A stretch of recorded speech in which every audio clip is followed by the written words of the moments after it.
En este segundo tema vamos a desarrollar el enfoque centrado en la víctima. Como bien se mencionó en la sesión anterior, en el tema anterior, donde se revisaron algunos principios y enfoques, y yo di detalle que tal vez era necesario desarrollar con mucha más amplitud el enfoque centrado en la víctima. Es un enfoque que, si bien se está trabajando o se ha venido impulsando desde hace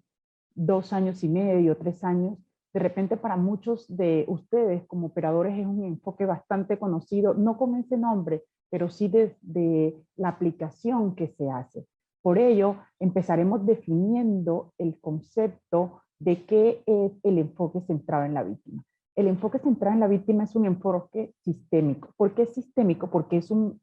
círculo, es un sistema, es un enfoque que permite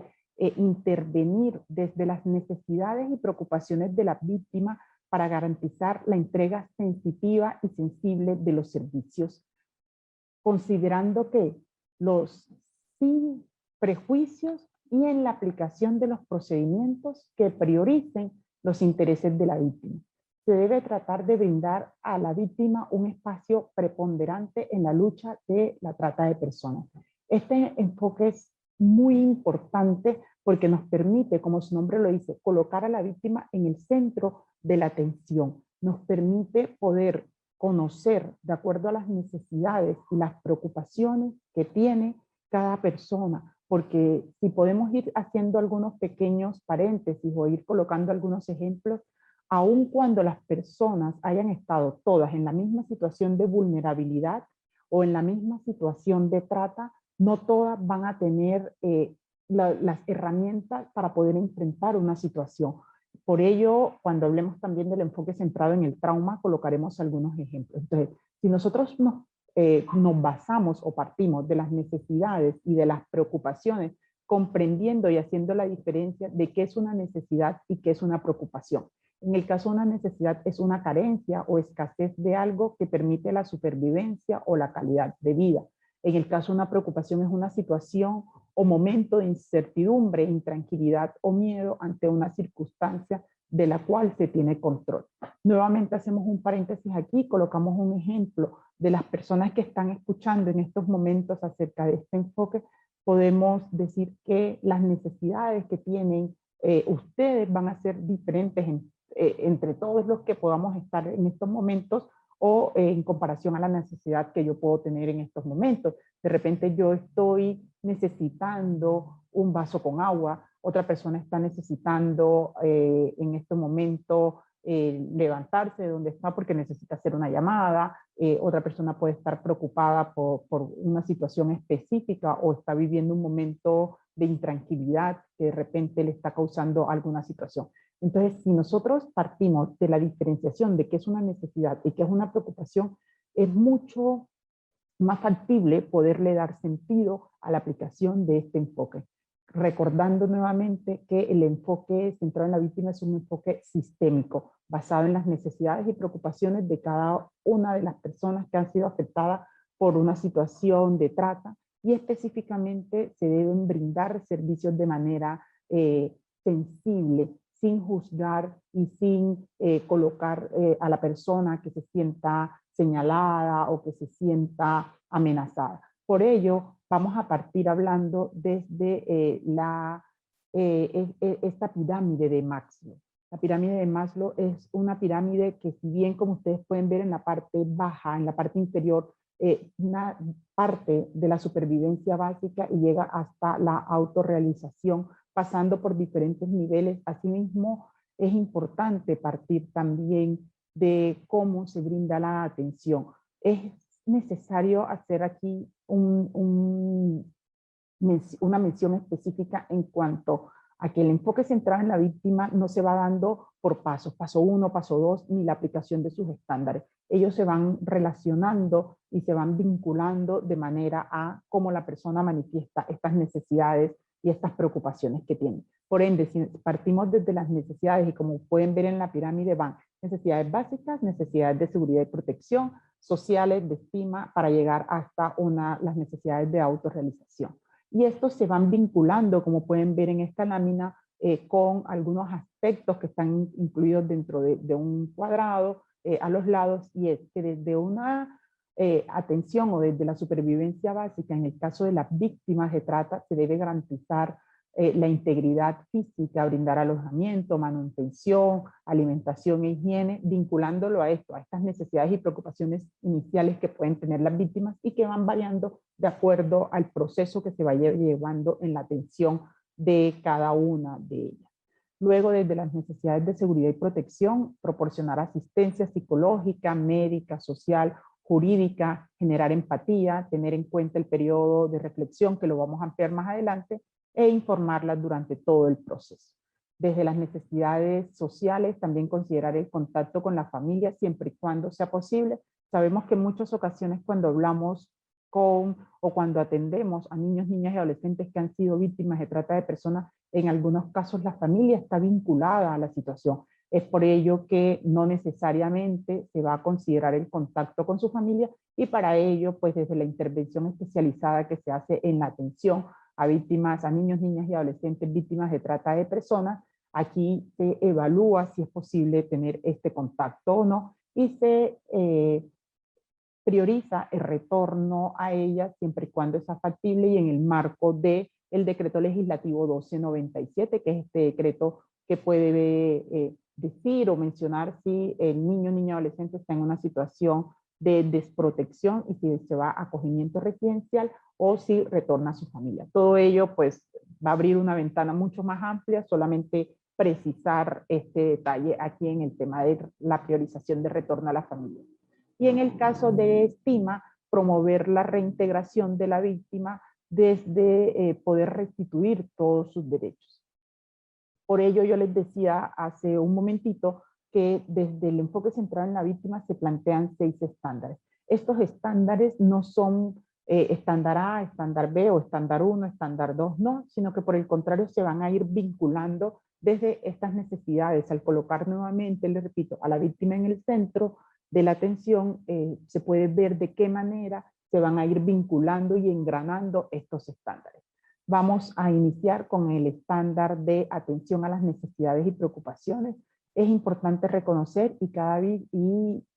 comprender que cada víctima tendrá diferentes preocupaciones, por ello la identificación de necesidades es muy importante. Necesidades que pueden ir desde el tema de salud, desde una llamada telefónica, etcétera, etcétera. Por ello es importante contar con personal que pueda garantizar una atención integral, desde una atención física y además la aplicación de la confidencialidad, contar con personas que puedan brindar de repente un sostén o una intervención en una situación de crisis o en la situación de emergencia en que se encuentra. Contar, por ello es necesario promover condiciones apropiadas, diferenciando también la edad, la identidad de género, si tienen alguna discapacidad o problemas de salud. Si es necesario y es importante considerar y solicitar un intérprete para la traducción, además de tener en cuenta los antecedentes de violencia, el entorno, las condiciones de vulnerabilidad en el momento de tomar decisiones. En el enfoque centrado en la víctima y específicamente con este estándar es importante mencionar también la necesidad de garantizar siempre la seguridad de la víctima, contar con espacios de repente que permanezcan, que se sientan seguras, que sientan que no van a estar en una situación de exposición de repente ante la persona que fue su tratante, o que vayan a sentir que las están escuchando y que esta conversación que se está tomando, que debe ser una conversación confidencial y privada, de repente vaya a poder trascender un poco más, porque siempre hemos escuchado desde las víctimas que en muchas ocasiones o que han existido momentos en que sienten temor a decir las cosas porque tienen miedo a que luego su declaración o su testimonio sea tomada en contra por parte de su tratante. Desde este primer estándar de atención a las necesidades y preocupaciones, aquí se menciona el periodo de reflexión, que si bien se lo mencioné en la pirámide de Maslow, aquí vamos a ampliar un poquito más que el periodo de reflexión permite evaluar su situación y tomar las decisiones que considere mejor, mitigando procesos traumáticos o que puedan causarle una ansiedad. extrema. ¿Por qué o para qué es importante el periodo de reflexión? Va a permitir aclarar las ideas, va a permitir dar un valor a sus sentimientos para decidir acerca de las opciones que le pueden estar ofreciendo, o sea que le vayan a dar un acogimiento residencial, es decir, que la vayan a llevar a un centro de acogida residencial o que vaya a regresar a su familia, recuperarse y escapar de la influencia de los tratantes, y además para que tomen una decisión informada, coopere con la investigación y el enjuiciamiento de sus explotadores. Aquí nuevamente vamos a colocar el ejemplo del periodo de reflexión, como pueden ver en la imagen, es estar encendido o estar apagado. Yo creo que cualquiera de los que estamos aquí, que estamos en una situación, entre comillas, normal, y que no hemos estado expuestos a una situación o a una situación de trata de personas, podemos decir que han habido momentos o pueden ocurrir mucho más común de lo que uno piensa, que cuando tiene que tomar una decisión uno hace como un pare, un momentito. O sea, si yo necesito salir a una reunión o si necesito hacer una llamada, ¿qué hago primero? Salgo o primero llamo y cuando regrese y cuando termine la llamada voy a salir. Entonces, esto es el periodo de reflexión de una manera, de un ejemplo muy cotidiano para nosotros, como les digo, que podemos estar en una situación normal y que podemos colocarla como una forma de nuestro trabajo. Imagínense una persona, y especialmente un niño adolescente que haya sido víctima de trata, que necesite nuevamente pensar qué va a pasar con ella, poder escapar de esta situación donde la han tenido vulnerada, donde la han tenido maltratada, donde no sabe ni siquiera en ocasiones ni dónde se encuentran porque las han tenido en una situación donde han sido trasladadas y no saben ni siquiera si están en Lima o si están en Huánuco o si están en cualquiera de las regiones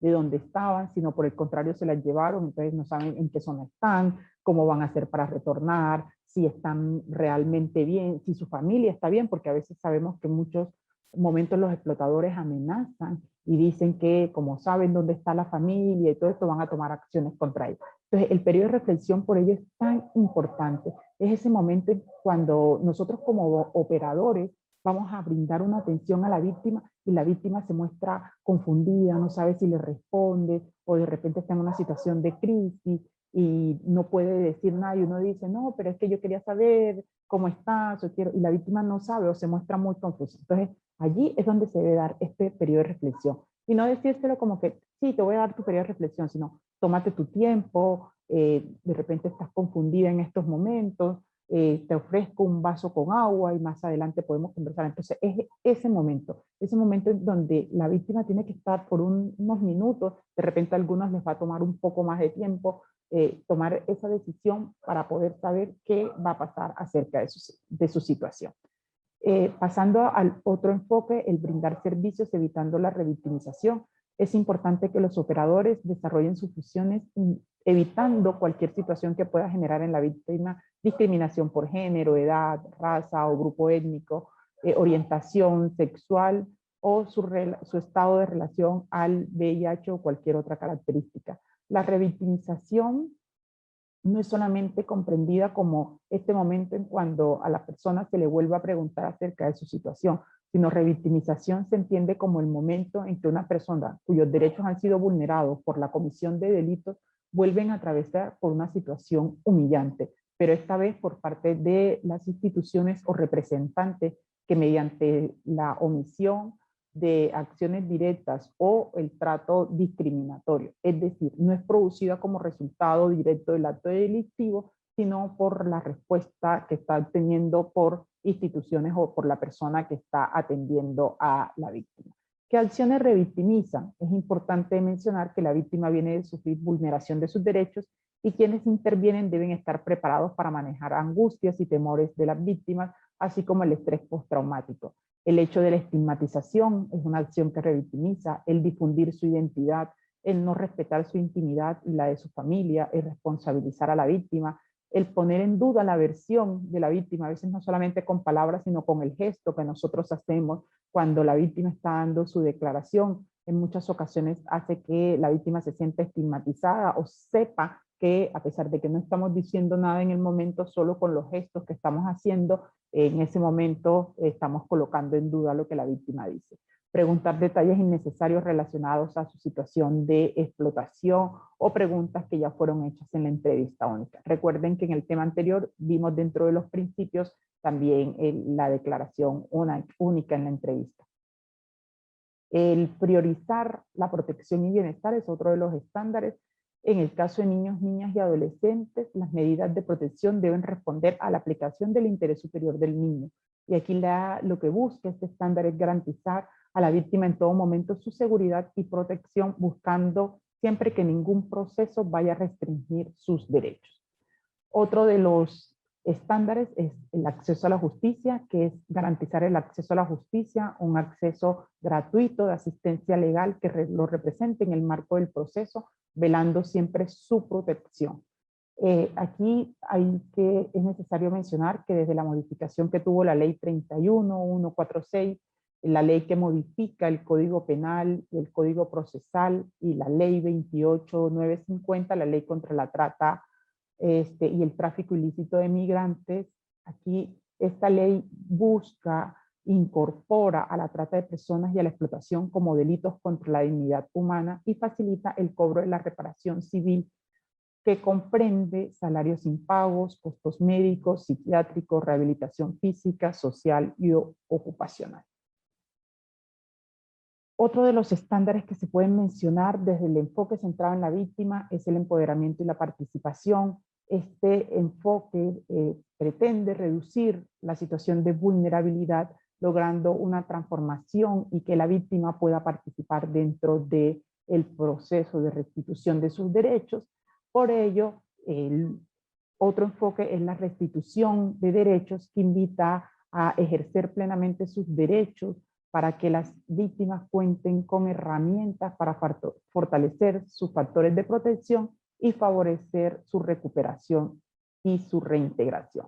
Como resumen, podemos decir que desde el enfoque centrado en la víctima y desde los estándares que hemos ido revisando, se busca priorizar las necesidades de la víctima para evitar la revictimización, garantizando en todo momento la protección y cuidado para asegurar el acceso a la justicia, empoderándola y promoviendo la participación de las víctimas para promover una restitución de sus derechos. Como se pueden dar cuenta, de esta manera está de una manera sistémica mencionado los estándares del enfoque centrado en la víctima. Hasta aquí sería este tema. Muchas gracias por la atención.